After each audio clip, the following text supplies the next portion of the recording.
시대가 정말 많이 변했다. 몇 년간 자산 시장은 최악의 불황, 자산이 녹는다 그러죠. 현금 가치의 대폭등의 시기에서 지금은 어떻습니까? 현금이 너무너무 귀한, 전세 끼고 아파트 사서 또는 분양권 사면 피가 붙어가지고 몇천, 몇억 프리미엄이 그 정도 할 때도 있었고, 재개발 재건축 몇 억 오르는 거는 시간 문제였던 적도 있었습니다. 아파트 공급이 없어서 오피스텔, 아파텔 이렇게 얘기하죠. 대형평의 오피스텔 엄청나게 가격이 많이 오르기도 하고, 사기만 하면 오르는 오마빌딩, 건물, 지식산업센터 등등 어떻습니까? 사기만 하면 계속적으로 가격이 오르고, 월세 가격이 오르고, 투자 안 하면 바보, 월세 수익도 따박따박 하지만 최근에 지산 아파트형 공장이죠. 분양가 평당이 700만원, 600만원 이 정도 하다가 최근에는 1000만원 이상이라고 하는데, 금리가 상승되면 수익률은 어떻게 될까요? 엄청나게 떨어지겠죠. 1, 2년 사이에 완전하게 180도 바뀌어버린 자산시장. 임대인이 갑, 임차인이 을이나 병 정도 되다가 이것 또한 완전히 바뀌었습니다.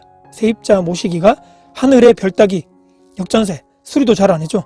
임대인이 목에 힘 딱 주고 그런 시대가 아니죠. 시대가 바뀌었고, 인간은 적응의 동물이라고 합니다. 하지만 일부 사람들의 얘기겠죠. 대부분은 잘 변하지 않는다. 그 습성이나 그 성향이나 그 성격이 잘 변하지 않더라. 그렇기 때문에 절대 부자인 사람들이 절대 소수라고 우리는 느끼고 있습니다. 부동산 부양책, 경기 부양책, 부동산 규제도 해제되고 탈도 많고 말도 많았던 임대사업자 제도가 곧 부활할 거라는 얘기도 있습니다. 당연히 기존의 다주택자분들, 임대사업에 경험이 있으셨던 분들 있죠. 정부의 말을 과연 믿을까?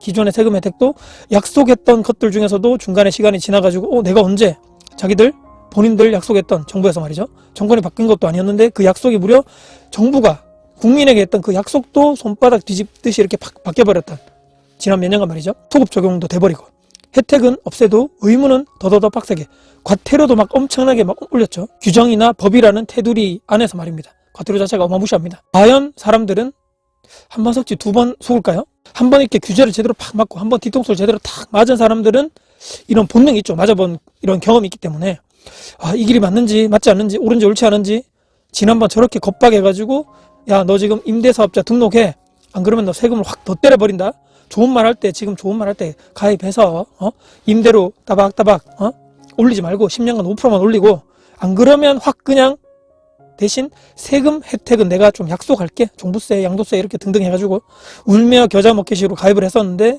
시간이 지나서 뒤통수 몇 번 탁탁 때리고 그 정부, 하지만 정권이 바뀌었는데 과연 이 정권이 바뀐 다음에 과연 이게 달라질까?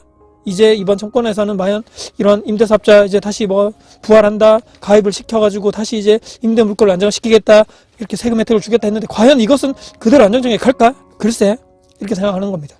2023년이 곧 옵니다. 현금 흐름, 이것이 저는 핵심이라고 보고, 기존의 수입 있죠, 월급이나 매출이나 사업 무조건 지켜야 된다. 함부로, 그러니까 직장을 나와가지고 내가 직장 때려쳐가지고 내가 사업을 해볼까, 자영업 해볼까, 절대 철저한 준비가 되지 않은 이상에 절대 이렇게 막 하시면 안 될 것 같고, 더불어서 소비 지출 있죠, 무조건 줄여야 됩니다. 그래야지만 우리가 인간다운 삶, 이것이 중요한 것이 아니고 우리는 생존할 수 있다. 그래야 살아남는다. 불확실성이 너무 커진 시대이기 때문입니다. 하지만 사람들은 또 금방 있죠. 물론 우리가 계속적으로 안 좋은 것만 막 기억하고 무조건 막 한다고 해서 살아갈 수 없는 겁니다. 코로나 언제 그랬냐는 듯, 불경기 또 언제 그랬냐는 듯, 아니면 또 지금 이렇게 막 계속 압박받고 있고 고통받고 있는 초고금리 이런 시대가 언제 그랬냐는 듯, 현금이 기회? 언제 그랬어?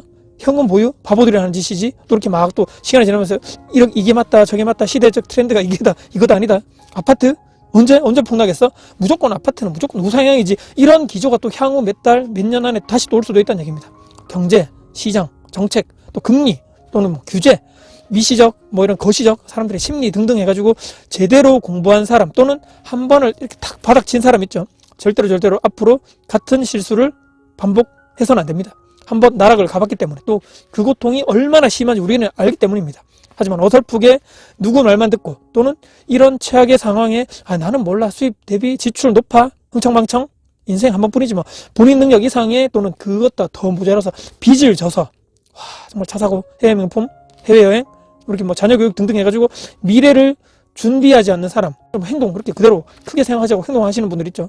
인간의 욕망이 최대치가 되면 그 실수를 이분들은 다시 또 똑같이 반복할 수밖에 없다. 들이 여기저기 부동산 한다, 주식한다, 코인으로 해가지고 막 돈 버는 이야기가 슬슬 또 다시 들기 시작하면 최고조, 꼭지 엄청나게 높았을 때 아무 생각 없이 무지성 매수 투자를 하게 될 수밖에 없다. 날아간다는 얘기입니다. 이미 근데 사고 난 뒤에 늦었죠. 지금 우리는 정말 중요한 시기입니다. 지금 무엇을 하느냐. 앞으로 내 인생 전부가 걸려있다 해도 과언이 아닐 정도입니다. 조용한 시간, 조용한 장소에서 반드시 계획과 목표를 재정비해 보시고 수립해 보시고, 가족들 간에 특히 또 결혼하신 분이라면 내 배우자분과 가족 간 회의해야 됩니다. 하나하나씩 실행하셔야 되고, 내 애가 어느 정도 내 자녀가 컸다면 자녀에게까지 이런 우리 집에 있는 경제적 사정을 얘기를 하면서, 야, 우리가 지금 경제 공동체라 그러죠. 우리가 지금 우리 가족의 경제 공동체인데 앞으로 아빠 엄마 요런 식으로 해가지고 이렇게 한번 해보려 하는데 너희들 생각이 어때? 이런 생각을 다 서로 허심탄회하게 얘기를 해야 된다는 얘기입니다. 2023년도에 경제 불황 또는 물가 상승, 초고금리 기조는 계속적으로 그런 기조가 것이 아마 기정사실화 되었을 것 같고, 자산 가격 가치가 하락하는 것 또한 이미 막을 수 없다. 그 기조가 쉽게 꺾이지 않을 테니 말입니다. 단단하게 우리가 준비하시고 존버를 해야지만 우리가 살아남는다. 일단 살아남아야지만 후일을 도모하겠죠, 여러분들.